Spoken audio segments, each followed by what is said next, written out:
A bad problem in Denver as the Broncos fall yet again. Every week it's like, well, if they can't win this one, they can't win any. If they can't win this one, they can't win any. And now they went to Carolina, and I thought, well, if the Broncos ever going to win, they're going to win this week. And they didn't. It was the first time they've lost by more than one score. That was significant because that's one of the arguments that get made by the folks who are trying to help the cause, trying to help support the Keep Nathaniel Hackett Employed for the Rest of the Season foundation. The games have been close until yesterday.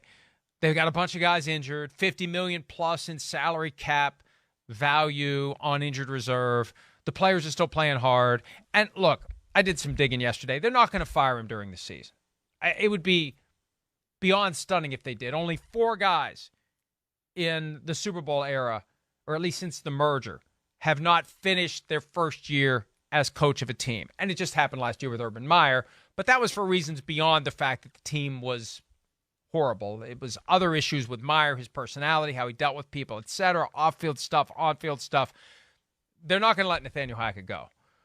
But, Miles, I can't see him being back for 2023. I just can't. I can't see them deciding that this is sustainable. We're just going to give it another shot. They need someone who will fix Russell Wilson, and Hackett has had the chance week after week to come up with a fix. Still 6 weeks left. A lot can happen, but I think what ownership is going to do, let it finish out, get through all 17 games, and then make a decision. I just can't imagine at this point the decision being keep Nathaniel Hackett. Well, I mean, I put it out there yesterday. What is the argument for keeping Nathaniel Hackett? It just is through the rest of the year, in fact. And I guess if the Walmart folks, that Greg, the Penner Walton group, they want to be able to at least evaluate everything after a full year, then that would be the reason. But I mean, to me, when you now see Mike Purcell kind of yelling, let's bleep and go at Russell Wilson, and whether he was just trying to fire him up or whether it was let's born bleep and out ride. Of frustration, whatever it is. Let's bleep and ride. Okay, excuse me. All right, whatever it happens to be, they say that they're on the same page after the game, but there is frustration there. There is a lot of frustration there because I think back to, I guess, a month and a half ago where the Broncos played the Chargers on Monday Night Football. And I was at that game and I'm listening to these press conferences and go in the locker room. Justin Simmons is standing there at the podium and he is pausing so long before every single answer, basically to just kind of give himself a chance to respond in the right way, because the reaction that those defensive players are having right now is starting to boil over. And you really understand it, because if the Broncos could just put together any sort of offense, they'd be at least a 500 team, right? But they're not, because the offense can't do anything. They can't do squat. So I understand that from that, you've got to do something to just try to push this thing over the finish line in a positive manner. But, beyond that, I can't see Nathaniel Hackett getting a second year to try and do anything here. There's no reason for it.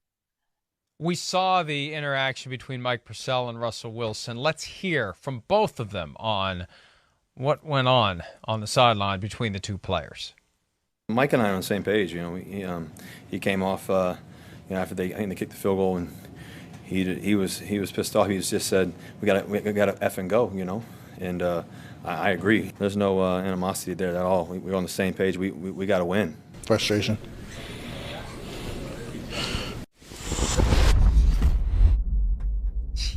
I reject Russell Wilson's explanation. Russell Wilson looked like he peed a little bit in that moment when Purcell got in his face. And also, Matt, let me check the number here. 98. Yeah, 98. Yeah, your locker will be empty come Tuesday. I'm being facetious. But I think what the Walton Penner Group is looking to do is give Nathaniel Hackett full and fair opportunity to figure out how to ride the bike. And yeah, he's been crashing into a tree, in a parked car, trash can, nothing, just mailbox. Bike fell over. Yeah, just wrecked the bike into air. But they want to see, maybe, over the course of the next 6 weeks, they'll figure it out. And any tough decision, I don't want to say any, but many, they kind of make themselves with the passage of enough time. It becomes more obvious. So 6 weeks from today, we'll be probably talking about the Broncos relieving Nathaniel Hackett of his duties, but he's got 6 more games, more than a third of the season, Miles, to finally figure out how to ride the bike and to prove to new ownership that he can indeed ride the bike. And they're very smart. They're very methodical. They're not freaked out. They're not panicking, but they're also very cutthroat. And I don't mean that. Do I mean that in a negative way? Ruthless. I don't think so. That's still negative. They are going to do what they have to do. They're not going to make any apologies. They're going to do what's best for the team. And if we get to 6 weeks from today and they've seen the final 6 games and they say the guy can't do it, then the guy can't do it. He's gone, period. And they'll hire somebody else who can fix Russell Wilson. But that's the key. He's got to get the most out of Russell Wilson in the next 6 weeks or he's going to be gone.